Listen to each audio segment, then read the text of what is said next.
Hello, everyone. Welcome back to Iggy's Toy Parade and Soldier Review. This is your host, Iggy.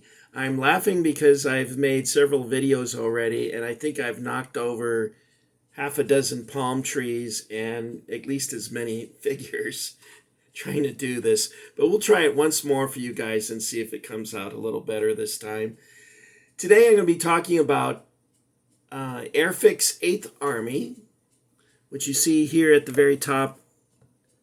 Then we'll talk about Ultimate Soldier 8th Army, which you see on the third shelf or the first shelf, depending on which way you look at it. And then we'll be talking a little bit how they compare with Matchbox 8th Army, which you see in the very front, and which we also have over here. That picture in the background is a Cruiser Mark I towing what appears to be a 25-pounder. And both sides would let their troops piggyback when they were going into battle. The Russians are known for that, but all armies did it. The Americans did it. Everyone did it. The reason why I suspect this is a Cruiser I is because of the road wheels. You'll see there's two sets of three. And subsequent versions of the cruiser tank, the road wheels were quite different. In fact, remarkably different from this one. Okay, so let's go back to this. In my last video, I mentioned to you that this photo at the top was a fake, and I'll talk a little bit more about why that is so. If you look at the turret, you'll see an identification marker. It's a red stripe, a white stripe, and a red stripe. I hope that's what I'm looking at and not the reverse.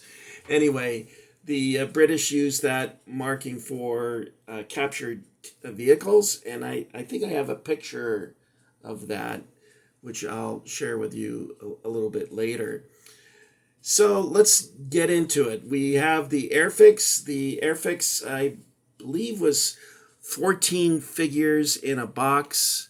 Let's see, I'll count them. 1, 2, 3, 4, 5, 6, 7, 8, 9, 10, 11, 12, 13. Yes, 14. The Matchbox came 15 per box. The Matchbox had, I think, 13 different poses. And the Airfix has 11. Let's see, 1, 2, 3, 4, 5, 6, 7, 8, 9, maybe 10. I'm not sure. You know what? I should have counted that before I started this. Anyway, Iggy is lazy. So, the officer that comes, that's my favorite figure in this Airfix set, is the officer. I'm going to show that to you up close. I think he's really awesome. And then I'll compare him to the Matchbox officer. With the Ultimate Soldier set, an officer wasn't included. So let's bring him down without knocking over palm trees like I did last time. Here we go. Here he is. He's a real great action pose there. Look at that, guys. I think that is really cool. Now, let's compare him to the... Where'd he go? He's over here. All right, here's the Matchbox officer. You'll notice he's wearing a suede coat that's lined with sheepskin. That was common in the desert. In fact, sheepskin coats were very popular with the 8th Army officers. It would get extremely cold in the desert at night, so it was good to have a heavy jacket like that. But look at this guy. If you look at him close, he looks like Sir Douglas Haig or Field Marshal Haig. And his hand, I don't know what he's doing there, but his hand it looks like it's been run over by a tank. It's this sort of flat pancake looking thing. He's like, yeah, I would like to go with Admiral Halsey to the sea, if you don't mind. Yeah, we do. Iggy's impressions are terrible. Okay, so well, let me put them together. You guys decide. Which one would you rather have in your army? I'd rather have this one, but if you want Douglas Haig, or a guy who looks like Douglas Haig, there you go. So let's put them. Well, they did have Monty. I'm American, so I'm not very impressed with Monty. He won El Alamein, and then after that, he pretty much was a dud, I thought. He didn't do very well in Italy, and he didn't do well with Market Garden. So if you're a British subscriber, I would like you to explain to me why Monty is a great general. I'm missing it somehow, but I'm open. I'm open. If you want to tell me why you think he's a good general, I'm all ears. Now, we'll put that guy up there. Okay, next up is a Bren gunner. So let's take a look. And this one, I think Matchbox wins the toss-up. Here's the Airfix. The Airfix, he's sort of leaning to the side. Pardon my thumb there. You want thumb? Probably not. So he's looking to the side like he's getting ready to position his Bren gun, or maybe get another magazine from his pouch. At any rate, he sort of looks weird there. But let's look at the Bren gunner for Matchbox. This, I think, is a superior pose. You'll notice that he has his leg crossed over his other leg. That is what I would do if I was firing this weapon, or even firing a rifle in a prone position. This is a much better sculpt, I think. So, Airfix 1, Matchbox 1. Okay? So let's put this fella back up here. Now we have the charging figure, which we see here. Let's move this back. Here's the charging figure. And he's pretty good. This is the Matchbox, of course. And I think the Airfix, I gotta be very careful here. The Airfix charging, the helmet, believe it or not, on the Airfix is much better than on the Matchbox. I think on the Matchbox they're a little too small, but on the Airfix they're great. Now, what other difference can you make? It's a charging figure.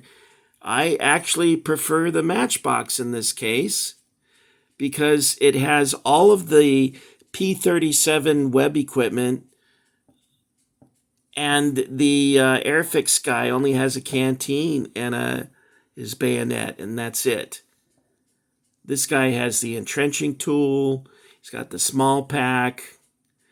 He's got his canteen. He's got everything there, bayonet and everything. So apart from his helmet, I would say this guy I like in favor of the Airfix figure.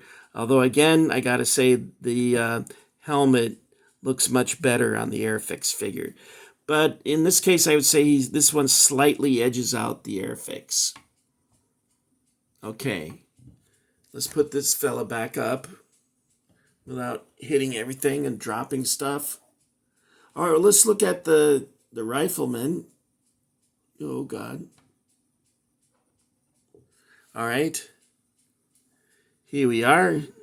There's the Rifleman in the Airfix, and then here's the Rifleman in, maybe I should put these down for you guys to look at instead of me thumbing all over the thing, doggone thing. There you go. Shit. Put this guy like that, and this guy we'll put like that. Can you guys see that better? Not with my hand in front of it. I can't see it at all. All right, in this case, I think, again, the helmet is better. The pose looks a little bit more natural than the Matchbox. The Matchbox, of course, wins because it has all the P37 kit. His socks look pretty good in this. I don't know, I think because this guy looks more natural, I'm going to go with this guy. So let's put him back up. How do they compare to the Ultimate Soldier? I've almost forgot about these guys here. Now, the Ultimate Soldiers are painted, of course. I love the bases on these things. I hope to show you a few more. In this case, he does not have all of his kit. But, you know, they didn't always wear their kit in that would get tiring, wearing the entire kit into battle all the time. And sometimes I don't think it was necessary. So the bases are, you know what? It's probably an unfair comparison that compare a painted figure with an unpainted figure, because you're naturally going to tend to like the painted figures better. But the is this still? Yeah, it's still going. Okay, I thought I hit the button. Okay, so let's put this guy down. Now the Matchbox comes with a lot of figures that I can't compare all the figures because, for instance, the Matchbox came with this Scott being shot. He's wearing a tam o' shanter. Being shot. The Airfix does not come with any shot figures. The Bren gunner, well, it also the Matchbox set comes with a Bren gunner that's kneeling in addition to their prone figure. Ultimate Soldier, it doesn't look like they have. Well, they do have a Bren gunner. It's this fellow right here. Again, I gotta say, I like the bases on these. I don't know if you can see that. Here, let me move the light. Is that better or worse? There you go. It's very dark in Iggy's place. I think it was the Middle Ages, how dark it is. Let's see if I can put this up without. Can you see that better now? Let's move in. Okay, well, that's a little better. Okay. I don't want to get too far into this. There is a pose that I like with the Airfix, and that is the fellow with the Thompson machine gun, which we got here. Ooh, I almost knocked a.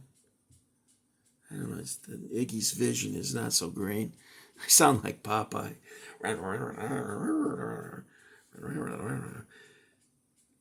So let's tighten up on the figures. Here we go. So the two top shelves are Airfix.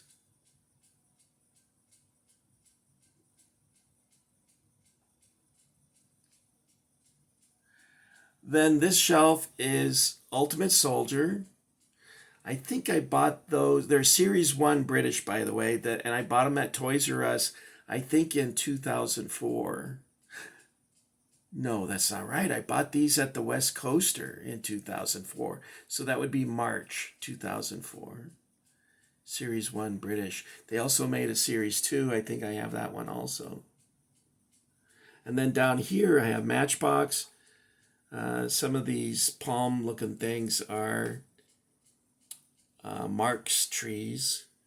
And then there's like a knockoff one in the back that I tried to paint because it was all green originally. There's some more Matchbox figures.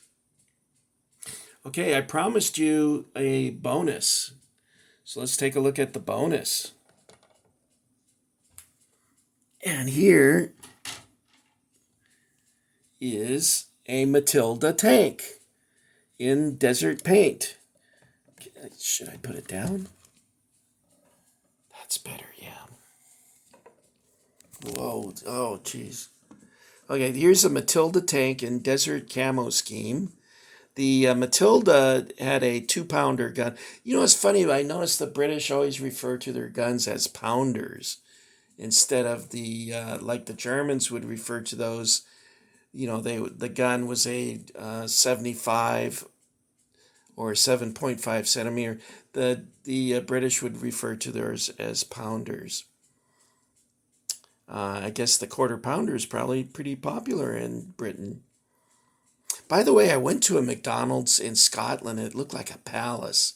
It had a fountain and marble columns and everything. It was really amazing. You just don't see McDonald's looking like that in America. I went to one in, oh God, where was I? Avon, Stratford on Avon or something like. Anyway, it was also a very nice McDonald's. Iggy gets off track a lot. This particular tank had the 2-pounder or the 40 millimeter gun. So this would be, I guess, the same as a Panzer III? Or was the Panzer III a 45 millimeter? I'm not sure. I'd have to look it up. And it had like a range of 120 miles. It was about twice the weight of a Stuart, or what the British called a honey tank. So let's take a look at it. You notice here it's got this fuel tank on the back.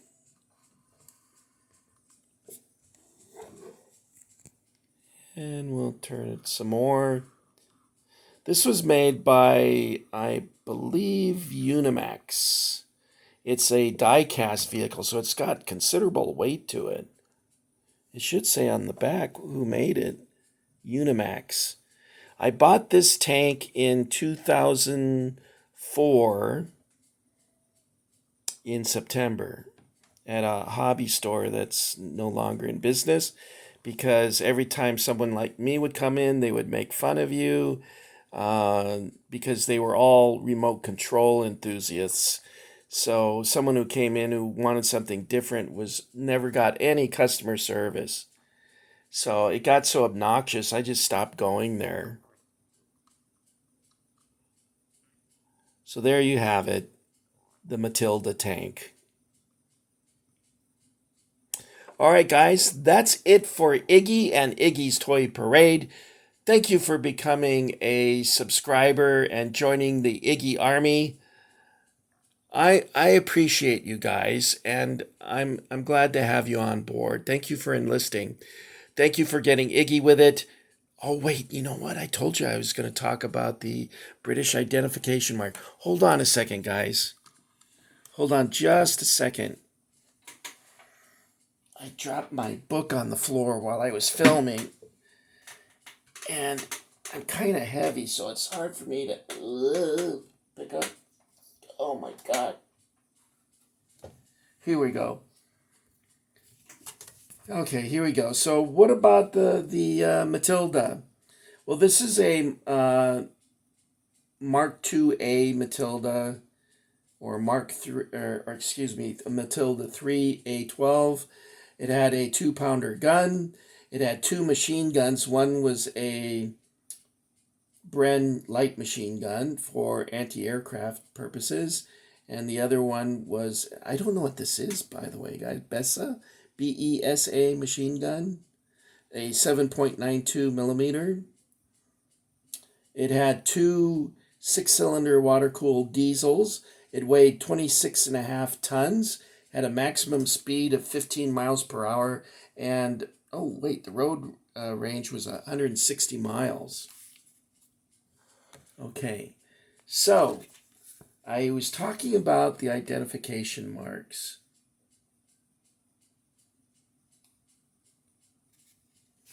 Oh, you know what? Let me show you this. This is the cruiser tank that I think is in this picture over here. You see the 2 different sets of 3? That's what you have here. Now, if you look at other cruiser tanks, let me lower this so you guys can actually, oh shit. Well, that worked out great. And I dropped my book again. Well, you know what? I think I'm gonna, hold on a second. Let me get this out of here. And I dropped my book again. Okay, I think I'll end it here. This has gotten kind of long anyway. So let me get my finger out of there. But I probably should have signed off before I started dropping shit. Anyway, you guys take care of each other. Thank you for coming along. Happy trails to all of you, okay? Bye.